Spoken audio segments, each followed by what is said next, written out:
الرحمن الرحيم، وصلى الله على رسوله وآله. أما بعد، لازلنا نواصل دروسنا في السيرة، ولازلنا قبل بعثة وقبل ميلاد رسول الله صلى الله عليه وآله وسلم. أخذنا بالأمس قصة أبرهة الأشرم وما حصل له في هجومه على بيت الله الحرام، ونواصل إن شاء الله تبارك وتعالى. نسأل الله الإعانة. ولد النبي صلى الله عليه وسلم في عام الفيل سنة 570 للهجرة النبوية، الميلاد. نعم، قيل أنه ولد بعد 50 يوما من هجوم أبرهة على الكعبة. وعرفنا كثيرا من الحكم المتعلقة بهذا الموضوع في الدرس الماضي.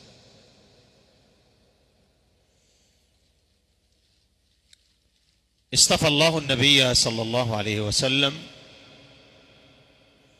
من أشرف الناس نسبا ومن أكملهم خلقا وخلقا. والاصطفاء هنا له فوائد كثيرة جدا، فوائد حتى في نظرة الناس إليك وفي التفات الناس حولك، والنظرة هذه مهمة جدا. وقد جاء في صحيح مسلم أن النبي صلى الله عليه وسلم قال: إن الله اصطفى كنانة من ولد إسماعيل، واصطفى قريشا من كنانة، واصطفى من قريش بني هاشم، واصطفاني من بني هاشم. فهو الصفات، الله يصطفي من الملائكة رسلا ومن الناس. وذكر الإمام البخاري رحمه الله في صحيحه نسب النبي عليه الصلاة والسلام، فقال رحمه الله تبارك وتعالى: ومحمد بن عبد الله ابن عبد المطلب ابن هاشم ابن عبد مناف ابن قصي ابن كلاب ابن مرة ابن كعب ابن لؤي ابن غالب ابن فهر ابن مالك ابن النضر ابن كنانة ابن خزيمة ابن مدركة ابن إلياس ابن مضر ابن نزار ابن معد ابن عدنان. ذكر البغوي رحمه الله في شرح السنة بعد ذكر النسب إلى عدنان قال: ولا يصح، ركزوا هذه معلومة مهمة جدا، ولا يصح حفظ النسب فوق عدنان. يعني إلى عدنان النسب متصل، من عدنان وفوق السند فيه إيش؟ أي نعم، فيه انقطاع. وذكر ابن القيم رحمه الله تعالى بعد ذكر النسب إلى عدنان قال: إلى هنا معلوم الصحة. إلى أين؟ إلى عدنان. طيب، وما بعد ابن القيم قال إلى هنا صحيح. قال: ومتفق عليه بين النسابين ولا خلاف البتة، وما فوق عدنان مختلف فيه. وما فوق عدنان ماله؟ مختلف فيه، ولا خلاف بينهم أن عدنان من ولد إسماعيل، ما فيش خلاف، إلا أنه من عدنان إلى إسماعيل يوجد خلاف بين النسابين. وقد جاء عند ابن سعد في الطبقات قال: الأمر عندنا الإمساك عما وراء عدنان إلى إسماعيل. وجاء عن عروة بن الزبير أنه قال: ما وجدنا من يعرف وراء عدنان ولا قحطان إلا تخرصا، يعني كلام غير معتمد عليه. الذهبي يقول كذلك، قال: وعدنان من ولد إسماعيل بن إبراهيم عليهما السلام بإجماع الناس، لكن اختلفوا فيما بين عدنان وإسماعيل من الآباء، اختلف المؤرخون والنسابون. وعلى مر التاريخ لا يزال نسب الناس وشرفهم له مكانة، لأن ذا النسب الرفيع لا تنكر عليه الصدارة. شوف الآن لما يأتي أي واحد من تحت ويمسك، حتى الناس يضحكون عليه حتى لو كان مؤهل. لما يقولوا ما هوش ما يركب. فرق لما تكون أنت من أسرة ومعروفة مثلا وتأخذ الصدارة، يسلم لك حتى لو انتقدوك انتقادهم من بعض الوجوه، لكن هذا الوجه يقول لك لا هذا حقهم، مش كلام. فهمت الآن؟ ولهذا جعل الله حكمة في اصطفاء النبي صلى الله عليه وسلم. ومع هذا الاصطفاء إلا أنهم أيضا طعنوا، قالوا لولا أنزل هذا القرآن على رجلين من القريتين عظيم، يعني هذا ما ركب معهم. قالوا أن يكون له الملك علينا ونحن أحق بالملك منه ولم يؤت سعة من المال. هذه نظرة دنيوية لأهل الناس. ولم يؤت سعة من المال. قال: إن الله اصطفاه عليكم وزاده إيش يا إبراهيم؟ وزاده بسطة في العلم والجسم. عن ماذا نتحدث الآن؟ عن النسب. نعم. إلى أين يتصل نسب النبي صلى الله عليه وسلم؟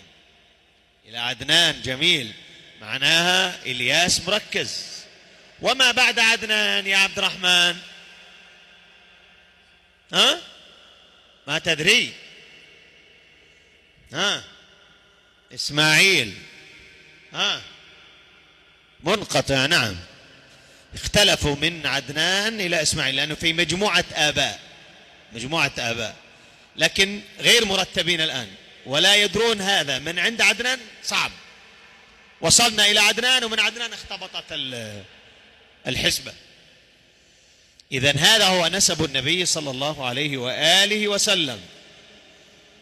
هيأ الله له شرف النسب، ومن أجل أن يكون ذلك مساعدا له على التفاف الناس حوله، لأن الناس قد يلتفون حولك، لكن في ناس قد يروا أنفسهم أكبر منك فلا يلتف حولك، يقول من هذا حتى أنا يعني يكون واحد اثنين ثلاثة. فمعدن النبي عليه الصلاة والسلام طيب، ومعدنه نفيس، فهو من نسل إسماعيل الذبيح وإبراهيم الخليل، واستجاب الله دعوة إبراهيم وبشارة عيسى كما حدثه عن نفسه فقال: أنا دعوة أبي إبراهيم وبشارة أخي عيسى. والأثر فيه كلام، أخرجه الحاكم وفيه كلام. فمعدنه طيب ونسبه رفيع صلى الله عليه وآله وسلم. وأحيانا النسب الرفيع يرفعك عن سفاسف الأمور. عندما يكون الإنسان من أسرة حينا تراه يتصرف تصرفات لا تليق، بخلاف لما يكون الإنسان من أسرة طيبة ومن أسرة محافظة، حتى بعض التصرفات السلبية لا يمكن ما تركبش معه. يقول لك هذا لا يفعل إلا الأنذال، أنا ما نذل في حاجات. وبعض الناس حينما يكون من أسرة رديئة قد يعمل أشياء وتصرفات سلبية جدا لا يليق لها أصحاب النسب الرفيع والمكانة العالية والأسر الشريفة. فالحفاظ على هذا أمر مهم جدا، حين تأخذك الأنفة أنه أعمل صعب، من أنا فلان، ما تركب علي. حتى في بعض التصرفات تتفاجأ بتعاملك أنت مع أصحاب الشرف ومع أصحاب المكانة والنسب الطيب ومع الناس الأنذال، تعاملك يختلف. تجد هذا كما يقولون بالبلدي قارح، تستطيع تتعامل معه، يعرف الأصول، ولو جئت إليه ما يردك أبدا، ما يطرح، بخلاف النذل نذل حتى في المواقف. فالله عز وجل اصطفى النبي عليه الصلاة والسلام من أجمل الأسر ومن سادات الناس ومن أشرفها صلى الله عليه وعلى آله وسلم. فمعدنه طيب بعيد عن سفاسف الأمور. ولهذا الإنسان يعني صاحب الأسر الطيبة يبتعد عن سفاسف الأمور وتفاهاتها. تعرفون أبو سفيان كان كافر، ولما ذهب أبو سفيان إلى بلاد الشام ماذا قال له قيصر من ضمن النقاش؟ لا، قال ما تقولون فيه، أو قال هل يكذب؟ رفض أبو سفيان يكذب وهو كافر. شوف الأسر العريقة، مع أنه كافر رفض أن يكذب، لأن بعض الناس الكذب سجية عنده. لما بايع النبي صلى الله عليه وسلم هند بنت عتبة ماذا قالت أو تزني الحرة؟ شيء صعب، مع أن الأسر الرديئة المسألة عندهم سهلة. تعجبت، معقول أن الحرة تكذب؟ هذا ما تزني الحرة صعب. وأبو سفيان ماذا قال إني خشيت أن يؤثر العرب عني كذبا. صعب. فالله عز وجل اختار نبيه صلى الله عليه وآله وسلم، فاتضح لنا من نسبه دلالة واضحة على أن الله تعالى ميز العرب على سائر الناس، وفضل قريشا على سائر القبائل الأخرى. ومقتضى محبة النبي عليه الصلاة والسلام محبة القوم الذين ظهر فيهم. ولهذا النبي صلى الله عليه وسلم يقول الخلافة في قريش، الأئمة من قريش. وهذا يدل على مكانة قريش في العرب وإلى الآن. فإذا قامت الدولة الإسلامية من يكون الخليفة؟ من قريش. ولهذا بعض العلماء يعد شرط الخليفة أن يكون قرشيا، يتصل نسبه بقريش.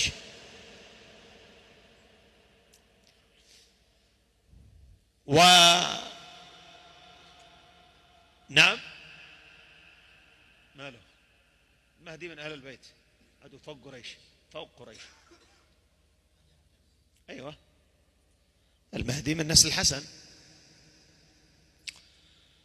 ومقتضى محبة النبي محبة القوم الذين ظهر فيهم،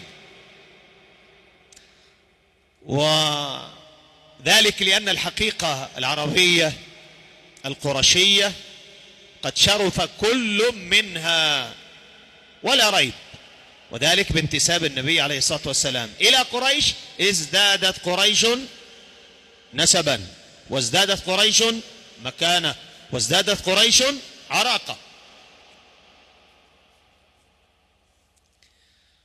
ولا يعني ذلك أن من انحرف لا يزال على المنزل التي هو فيها، لا. فمن انحرف ولحق من العرب وخرج عن قريش وخرج عن أهلها، هذا لا يبالى به ولا يلتفت إليه. خرج عن صراط الله وانحط عن مستوى الكرامة التي اختارها الله. لأن هذا الانحراف أو الانحطاط الذي يحصل في صفوف الأمة من شأنه أن يودي بمن كان نسبه عالي، يودي بمن كان نسبه عالي، ولو كان بينه وبين النبي صلى الله عليه وسلم ارتباط. العبرة بما بالتقوى. لكن إذا اجتمعت التقوى مع النسب العالي جميل. قال النبي صلى الله عليه وسلم خياركم في الجاهلية خياركم في الإسلام إذا فقهوا، وإذا لم تفقه أنت فأنت من أصحاب أبي لهب. أبو لهب قرشي هاشمي جهنمي. إيش معنى جهنمي؟ أي نعم. من الذي قال أنه في جهنم؟ الله. تبت يدا أبي لهب. ما ينفع النسب إذا أنت مجرم وبعيد عن الله. لكن إذا جملت نفسك بالعبادة والطاعة فأنت نور على نور. لكن إذا ما في طاعة فالنور أظلم نورك. تبت يدا أبي لهب وتب ما أغنى عنه ماله وما كسب سيصلى نارا ذات لهب وامرأته حمالة الحطب في جيدها حبل من مسد. لأن بعض الناس قد يأخذه الشيطان والغرور الافتخار بالنسب، وهذا من علامات الساعة. قال 4 من أمور الجاهلية لا تتركونهن، ومنها الفخر بالأحساب والطعن بالأنساب. فالفخر بالحسب دون الرجوع للإيمان والتقوى والعبادة هذا أمر مهم جدا. ولهذا الحوثيون أو السادة يعني أتوا من هذا الباب، الشيطان ضحك عليهم من هذا الباب، فترى يرى نفسه، حتى وصلوا لدرجة عجيبة جدا، جعلوا لأنفسهم من التأليه والقداسة ما لم يجعله النبي لنفسه. النبي ما كان هكذا، ما يزوجك. لما يقول لك أنا كذا؟ نحن أسر عالية، الحمار ما يركب غزالة، حمير نحن. على مذهب من؟ على مذهب النبي؟ لا والله، وأقسم بالله أنكم كذابون، فإن النبي زوج بناته بالقبائل الذين تعتقدون أنتم منهم حمير، وعلي رضي الله عنه كذلك، وتزوج منهم صلى الله عليه وسلم.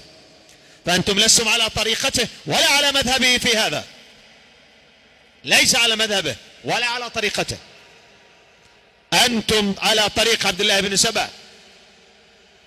وإلا ما لقد كان لكم في رسول الله أسوة حسنة. كم كان مع النبي بنات؟ 4. بمن زوجهن؟ زوج 2 بمن؟ 2 بعثمان من أهل البيت؟ لا، من القبائل، على مذهب هؤلاء، ما هو سيد. إذن النبي خالفكم، كيف؟ أنتم قولوا لنا بمن تقتدون في هذا المذهب في هذه الجزئية. وزوج 2 بمن؟ 3 بمن؟ بأبي العاص ابن الربيع زوجها، فهمت الآن؟ وفاطمة زوجها بعلي. وتزوج النبي كل نسائه من القبائل إلا زينب،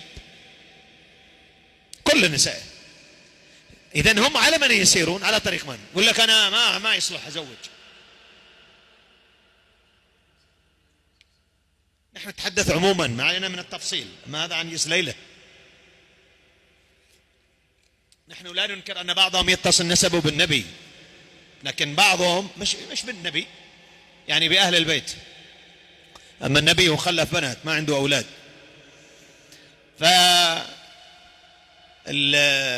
هذا هو. وعلي رضي الله عنه زوج ابنته أم كلثوم بعمر. فعلى طريق من يسيرون هؤلاء؟ يعني ما عندهم برهان، لا يقتدون بأهل البيت ولا يسيرون على طريقة النبي عليه الصلاة والسلام. ومن أين أتوا؟ من هذا الباب. حتى أن بعضهم لا يزوج بعض بسبب الفخر. أنا من عائلة زعطان بن فلتان، زوج لك لا. تخيل أن أحيانا تحصل بينهم حروب وتقطيع أنساب وقطيعة أرحام بسبب هذه الأمور. لماذا تفعل كذا؟ بل ربما اجتمعت القبيلة كلها على رجل يفكر أن يزوج رجل قبيلي ولو من أشراف الناس القبائل. وإلا فعمر رضي الله عنه يتصل بنسب النبي في الجد 4 أو 3 الرابع، عمر بالخامس، وأبو بكر يتصل مع النبي في 4، وعثمان أظن في 6، يعني سلسلة واحدة، إنما تفرعوا، وإلا سلسلة واحدة إلى عدنان. فهمت الآن؟ سلسلة واحدة رضي الله عنهم وأرضاهم.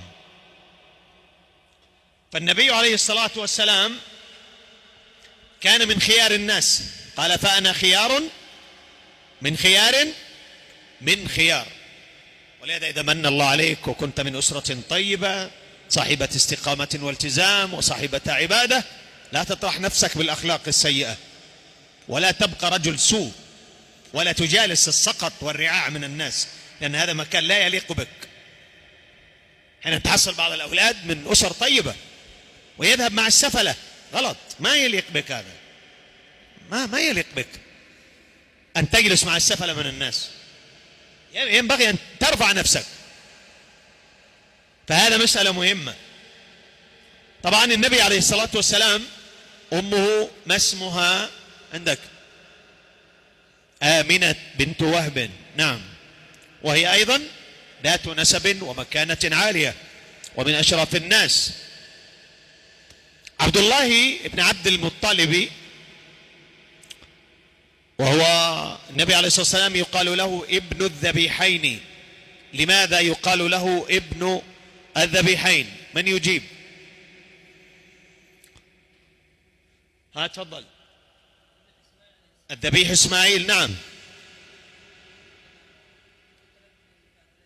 أي لما عبد المطلب نذر أن إذا حصل له 10 من الأولاد أن يذبح واحد منهم، فكاد أن يذبح وافتداه ب100 ناقة في قصة طويلة. نعم، فعبد الله نجا من الذبح، فداه أبوه بكم؟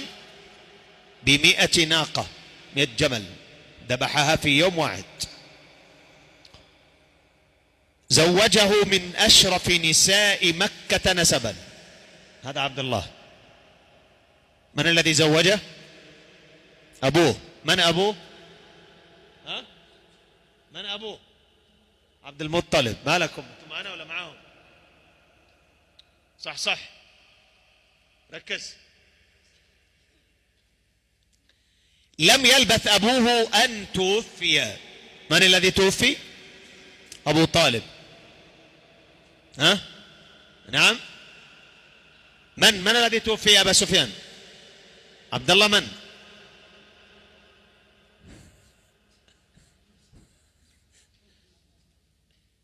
الله المستعان، الله المستعان. ها، من الذي توفي؟ عبد الله بن عبد المطلب. أنتم معنا ولا معاهم؟ ها، من الذي توفي؟ عبد الله. الله المستعان، عبد المطلب. عاد احنا الآن زوجنا عبد الله، مسرع مات.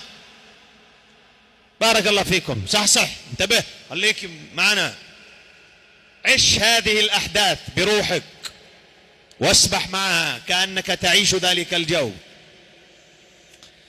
إذا توفي عبد المطلب، وبعد أن توفي عبد المطلب وكان عبد الله قد تزوج بآمنة، حملت آمنة بمن؟ بالنبي صلى الله عليه وسلم. متى مات أبو رسول الله صلى الله عليه وسلم؟ أبو الرسول متى مات؟ أي نعم، وهي حامل في بداية الحمل.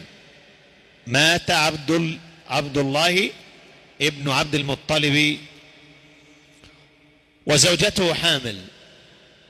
دفن بالمدينة عند أخواله من بني عدي بن النجار، فإنه كان قد ذهب بالتجارة إلى الشام، أدركته المنية هناك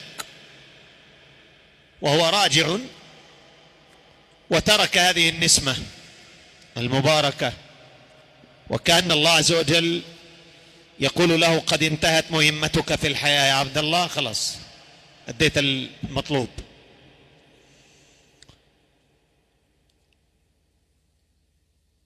ولم يكن زواج عبد الله من آمنة هو بداية أمر النبي. قيل للنبي عليه الصلاة والسلام ما كان أول بدء أمرك؟ فقال أنا دعوة أبي إبراهيم وبشرى عيسى، ورأت أمي أنه يخرج منها نور أضاءت منه قصور الشام. حديث طبعا رواه أحمد،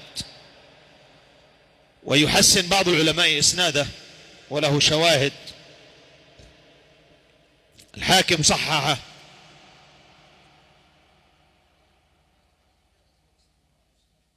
نعم. أي نعم. أي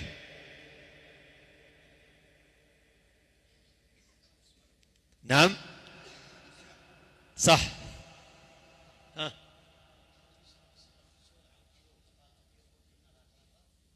نعم. أي نعم ثبت. كافر ما تكافر.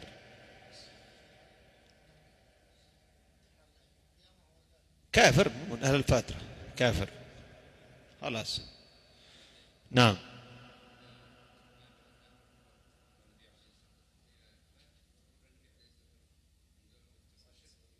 لا، كيف تموت 17 8 أشهر؟ وين ولدت؟ بعد ولادته ب7 سنين وهي في الأبواء. لا، غير حليمة. هم أخرجوها، سنذكر هذا إن شاء الله القصة في مسألة بعد الولادة إيش يحصل. كان كفار قريش متعودون أن المرأة إذا ولدت ما ترضع، ما ترضع. خرجوهم البادية يتعلموا الجلافة والجلادة والصبر هناك عند الغنم والإبل سنذكر قصتها إن شاء الله. طبعا هذا الأثر الحاكم يصححه وفيه كلام طبعا. دعوة إبراهيم قال ربنا وابعث فيهم رسولا منهم يتلو عليهم آياته وآياتك ويعلمهم الكتاب والحكمة ويزكيهم إنك أنت العزيز الحكيم. وبشرى عيسى ومبشرا برسول يأتي من بعد اسمه أحمد. أي نعم. إذ قال عيسى بن مريم يا بني إسرائيل إني رسول الله إليكم مصدقا لما بين يدي من التوراة ومبشرا برسول يأتي من بعد اسمه أحمد. أي نعم. قال ابن رجب وخروج هذا النور أي من أمه عند وضعه إشارة إلى ما يجيء من النور، هذا إن صحت الرواية وإلا فيه كلام. قال إلى ما يجيء به من النور الذي اهتدى به أهل الأرض وزالت به ظلمة الشرك منها، كما قال الله يا أهل الكتاب قد جاءكم رسولنا يبين لكم كثيرا مما كنتم تخفون من الكتاب ويعفو عن كثير قد جاءكم من الله نور وكتاب مبين يهدي به الله من اتبع رضوانه سبل السلام ويخرجهم من الظلمات إلى النور بإذنه ويهديهم إلى صراط مستقيم.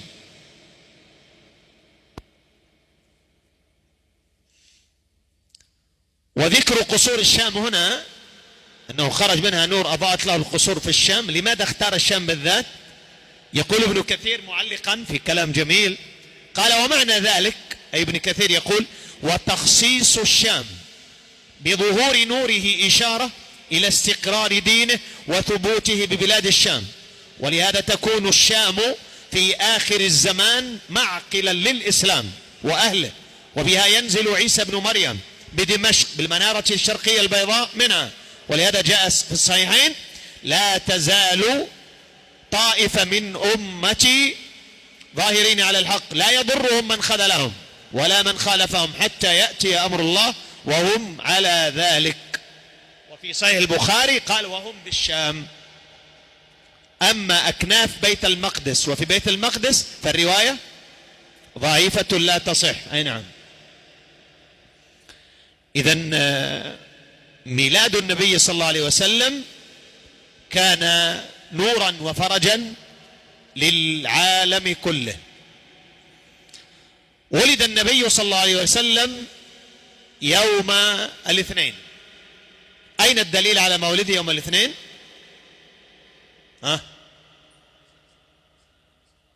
عن سبب صيامه في يوم الاثنين قال ذلك يوم ولدت فيه وأنزل علي فيه، فأنزل على النبي في يوم الاثنين وولد النبي في يوم الاثنين صلى الله عليه وسلم.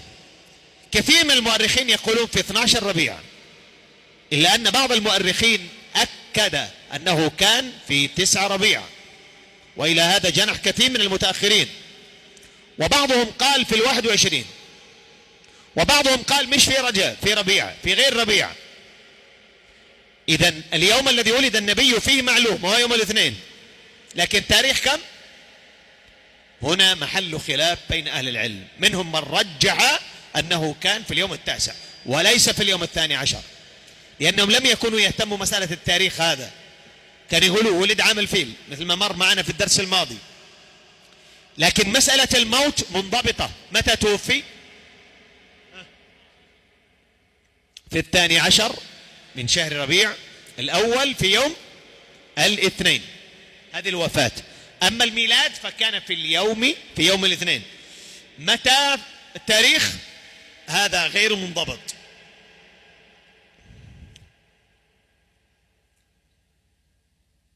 المجمع عليه عند المؤرخين أن النبي صلى الله عليه وسلم ولد عام الفيل، وكانت ولادته في جوف الكعبة، مش داخلها، يعني حول في الكعبة في الحرم، في دار أبي طالب بشعب بني هاشم. يذكر بعض الشعراء يقول: ولد الهدى. هذا الشعر لمن؟ أحمد شوقي. ما حاله؟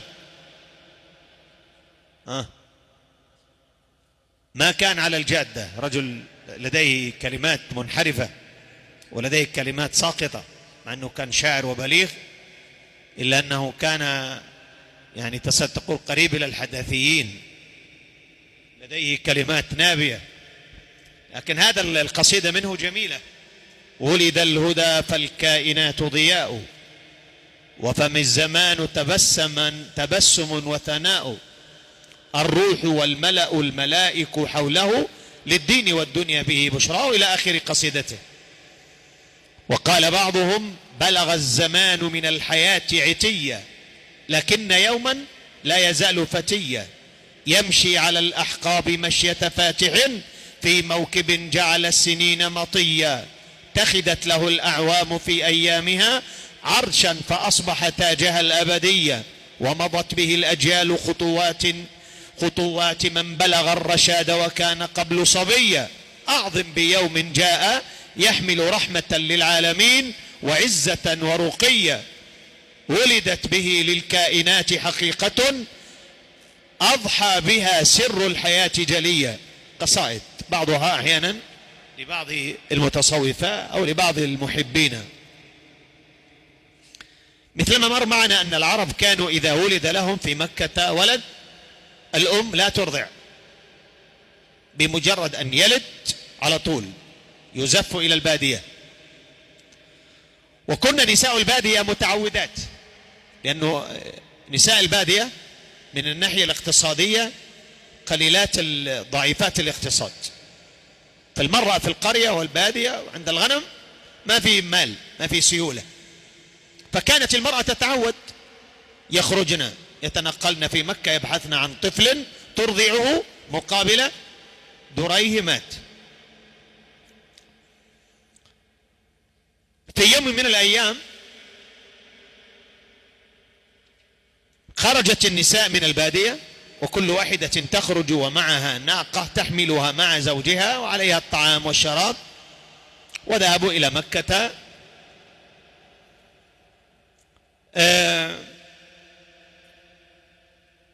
من أجل أن تأخذ الواحدة لها ولدا ترضعه وتقوم بشأنه مقابل مال. فلما ولد النبي عليه الصلاة والسلام قدمت حليمة، وهي بنت حارث السعدية، تتحدث حليمة وتقول: خرجت في أوائل النسوة، أنا مسكينة وحالتها الاقتصادية كانت صعبة جدا جدا جدا، حليمة السعدية وزوجها ومعهم أظن حمار، فتذكر أنها خرجت مع مجموعة من نساء بني الحارث يلتمسون الرضعاء بمكة. قالت حليمة: فخرجت في أوائل النساء على أتان لي قمراء. ما هو الأتان؟ ما هو الأتان يا عبد الله؟ ها؟ ما هو الأتان؟ بنت الحمار. ما هو الأتان؟ ها؟ الأنثى، أنثى الحمار يقال له أتان. نعم. قالت: فخرجت ومعي زوجي الحارث بن عبد العزى أحد بني سعد بن بكر، ثم أحد بني ناظرة.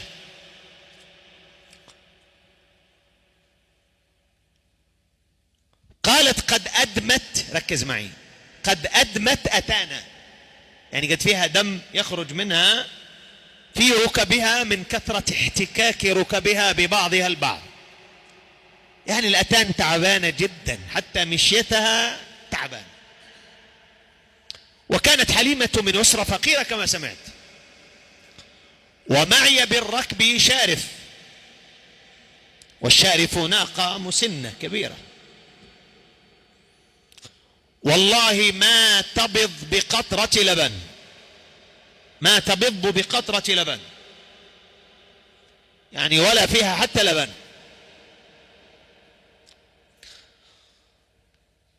في سنة شهباء، السنة شهباء أي مجدبة،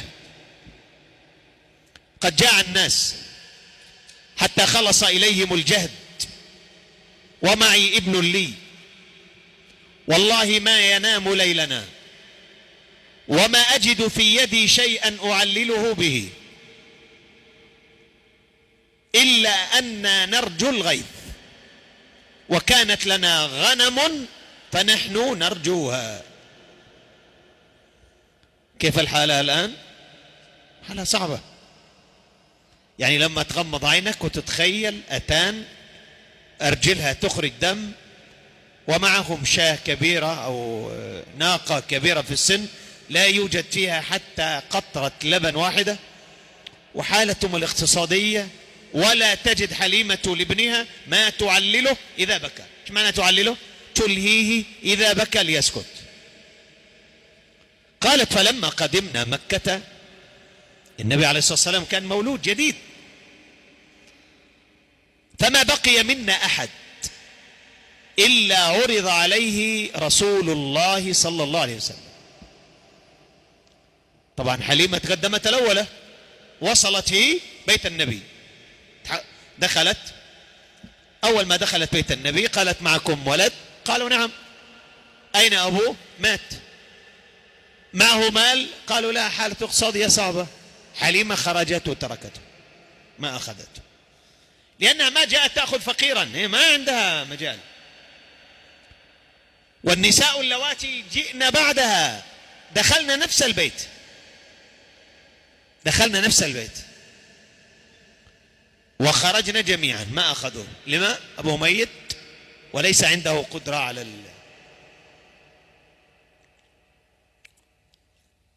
وقالوا هو يتيم، وإنما يكرم الذئر ويحسن إليه الوالد، لأنه ما في موالد الآن. فقلنا ما عسى أن تصنع بنا أمه أو عمه أو جده، فكل صواحبي أخذت رضيعا، اللواتي خرجنا طفنا في مكة لقط لهن الأولاد إلا حليمة مسكينة ما حصلت. أصبحت حليمة في حيرة، معقول حليمة ترجع بلا ولد وقد قطعت هذه المسافة كلها ترجع بلا ولد؟ النساء أخذن الأولاد من مكة كلها، وحليمة تلف ومع هذاك الحمار والأتان التعبان ومع الناقة التعبانة ولا حصلت شيء، ومسكينة، واللواتي معها مرتاحات لا بأس. قالت فلما لم أجد غيره رجعت إليه وأخذته. لما؟ تقول كيف أرجع، يعني يمكن يضحكون علينا هناك أننا ذهبت وأرجع بخفي حنين. قالت فرجعت إليه فأخذته، والله ما أخذته إلا أني لم أجد غيره، ولا والله ما أخذه، وهي ما تدري أنها ستأخذ البركة والخير كله رضي الله عنها. فقلت لصاحبي لزوجها والله لا أخذن هذا اليتيم من بني عبد المطلب، فعسى الله أن ينفعنا به، ولا أرجع من بين صواحبي ولا أخذ شيئا. حكن علي، لا يمكن أن أعمل هذا. قال لها زوجها قد أصبت. قالت فأخذته عليه الصلاة والسلام. فأتيت به الرحلة، عند الأتان الحمار والحالة حالة. فوالله ما هو إلا أن أتيت به الرحلة فأمسيت أقبل ثديايا باللبن، يعني الثدي حقها امتلأ إيه؟ لبن، حتى أرويته، شرب صلى الله عليه وسلم رزقه صلوات ربي وسلامه عليه. وأرويت أخاه، وقام أبوه إلى شارفنا. إيش الشارف؟ الناقة. يلمسها فإذا هي حافل فحلبها، فأرواني وروي، بركة من أول يوم. فقال يا حليمة تعلمين والله لقد أصبنا نسمة مباركة، ولقد أعطى الله عليها ما لم نتمن. قالت فبتنا بخير ليلة شباعا، وكنا لا ننام ليلنا مع صبينا، يشغلهم بكاء طول اليوم. في ذلك اليوم شرب ونام ولا على بطن بطيقة صيفي كما يقول المصريون. طبعا صواحبها وين؟ سافرين. حليمة ومعها زوجها، والحمار ذاك التعبان، والشاة هو الناقة تعبانة، يعني بينها وبين صواحباتها مسافة طويلة حتى تصل إليهن، بس بقينا سبقناها. قالت ثم اغتدينا راجعين إلى بلادنا أنا وصواحبي، فركبت أتاني القمراء فحملته معي، فوالذي نفس حليمة بيده لقطعت الركبة، أي سبقت الناس. الأتان هذا ما عنديش تلك الأتان التعبانة اللي أذانها خلاص تمشي لا، الحمارة هذه خلاص أذانها ارتفعت، والنشاط جاء، والحيوية جاءت، شغل. والناقة كذلك. حليمة تتعجب، وزوجها في غاية العجب والانبهار، شيء عجيب. قالت حليمة حتى أن النسوة ليقولن، اللي بجانبها، أمسكي علينا لأنها تسبق، والنسوة ينادينا يعني دلع، نحن نريد نمشي احنا وياكي، انتظري لنا قليل، مالك يا حليمة مسرعة المرة هذا. لا إله إلا الله، كانت من أواخرهن. أمسكي علينا، أهذه أتانك التي خرجت عليها؟ عجبان، إيش اللي حصل في الأتان؟ مليان دم. أهذه أتانك التي خرجت عليها؟ قالت نعم. فقالوا إنها كانت أدمت حين أقبلنا، فما شأنها؟ قالت فقلت والله حملت عليها غلاما مباركا. قالت فخرجنا فما زال يزيدنا الله في كل يوم خيرا حتى قدمنا والبلاد سنة. ايش معنى سنة؟ قحط وجدب. ولقد كان رعاتنا يسرحون ثم يروحون، فتروح أغنام بني سعد جياعا، وتروح غنمي بطانا. كان النبي يخرج يرعى الأغنام وتروح حق حليمة بطونها مليانة. من الراعي؟ من الراعي؟ صلى الله عليه وسلم، ما أجمله ويرعى الأغنام. فالأغنام تروح وهي مليانة بطونها، والرعاة اللي بجانبه يروحون ايه؟ جاوعات. فكان الناس يتأملوا يتعجبون، راعي حليمة يروح وأنتم معه سويا، فترجع أغنامه ملأة وأنتم جياع، ويضربوا الرعاة وهم لا يعلمون أن هناك سر في القضية. مثلا ضربها مساكين الرعاة هؤلاء، كم حصلوا لهم من إهانة وضرب.